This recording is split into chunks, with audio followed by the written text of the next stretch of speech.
European union তেমনই আমাদের আঞ্চলিক যে লগুলো আছে সেগুলো ফলো করা।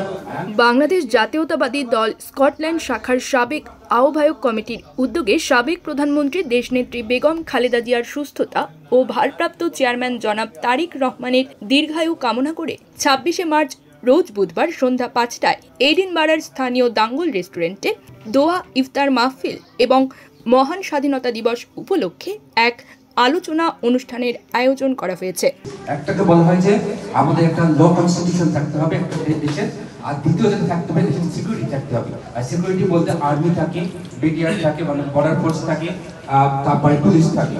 স্কটল্যান্ড বিএনপির সাবেক সদস্য সচিব অ্যাডভোকেট মোস্তফার পরিচালনায় এবং সাবেক আহ্বায়ক আব্দুল মুহিত খান বাদশার সভাপতিত্বে উক্ত আলোচনা সভায় প্রধান অতিথি হিসেবে উপস্থিত ছিলেন স্কটল্যান্ড বিএনপির প্রতিষ্ঠাতা সভাপতি বিশিষ্ট কমিউনিটি ব্যক্তিত্ব জনাব আব্দুল মুক্তাদির চৌধুরী। প্রধান বক্তা হিসেবে উপস্থিত ছিলেন ওয়েস্ট স্কটল্যান্ড ইউনিভার্সিটির অধ্যাপক গবেষক লেখক ডক্টর হাসান সাইদ। পবিত্র কোরআন তেলাওয়াত ও দোয়া করেন আব্দুল কুদ্দুস। বক্তব্য রাখেন জনাব সেলিম হায়দার, আব্দুল মিয়া লিটন, মনোয়ার পারভেজ জুয়েল, জনাব খুরশেদ আলম মাসুদ আহসান, এম এ ওয়াহাব ভুইয়া, তাজুল ইসলাম নান্না, মঞ্জু হায়দার, মোহাম্মদ হাবিব, মোহাম্মদ খালেদ, মোহাম্মদ সাদিক, শাহান আলী সহ অনেকে।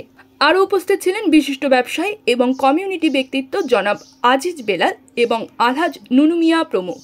তিনটা আইন ফলো করতে একটা দেশ পরিচালনা করার জন্য, সেটা একটা বলা হয় যে